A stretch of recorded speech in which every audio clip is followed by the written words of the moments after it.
အားလုံးပဲမင်္ဂလာပါကျွန်တော်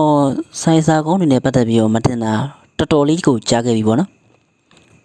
ဒီနေ့မှာတော့ကျွန်တော်ရဲ့အခုလိုမျိုးကျွန်တော်ဆောနာပြတော့တဲ့ comment တွေကိုကြည့်ပြီးတော့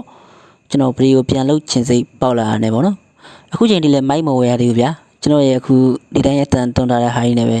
နားထောင်ပေးပါအောင်ပေါ့နော်ဒီနေ့မှာတကြံနဲ့လည်းနီးပြီဆိုတော့မြမယူရကြီးပြန်ပွဲနီးတန်းတွေကိုဘယ်လိုရေးလဲဆိုတာတွေကိုကျွန်တော်နည်းနည်းလေးပြောပြပေးရမယ်ပေါ့နော်မြမယူရကြီးပြန်ပွဲကိုမီဒီလာတွင်ကျင်းပလေရှိပုံဆိုရဲနီးတန်းလေးကိုအရင်တော့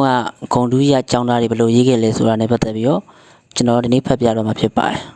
မြန်မာနိုင်ငံတွင်12လရှိသည့်အနက်လာများခေါ်မှုလာတကူဆိုရလောက်ထုထွေဆံပြခန်းနာလာသည့်ရှုခင်းရှိကွအလှပါများနှင့်ပြည်စုံသောတကူလာတွင်မြမယူရကြီးပင်ပွဲကိုကျင်းပလေရှိပါသည်ပမရတို့ကလည်းရှွန့်တောက်နေခြင်းအဝငတ်တို့ကလည်းအလွမ်းတေးကိုတမျိုးတလီဆိုတီချင်းကျွနေခြင်းတွင်ကျင်းပပြဖြစ်သောမြမနှစ်တကူကြီးပင်ပွဲတော်သည်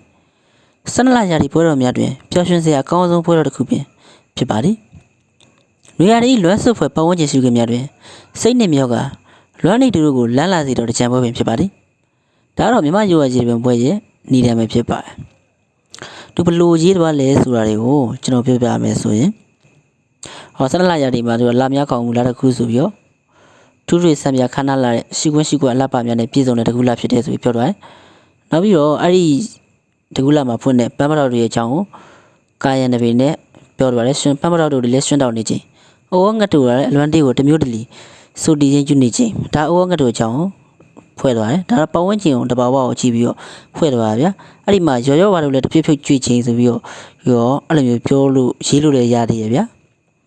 ကိုဒါတော့ကိုညံမြင်မြင်လို့ရေးလို့ရတယ်ဆိုပြောပြချင်တာမြမနှစ်တကူကြီးတွေပဲပွဲတော်လေ12လရာသီပွဲတော်များပျော်ရွှင်စရာအကောင်းဆုံးပွဲတော်တစ်ခုပဲဖြစ်ပါတယ်ဒါတော့ဗျာရေတပင်ပွဲအကြောင်းရေးမယ်ဆိုရင်အဲ့ဒီအကြောင်းပျော်ရွှင်စရာအကောင်းဆုံးပေါ့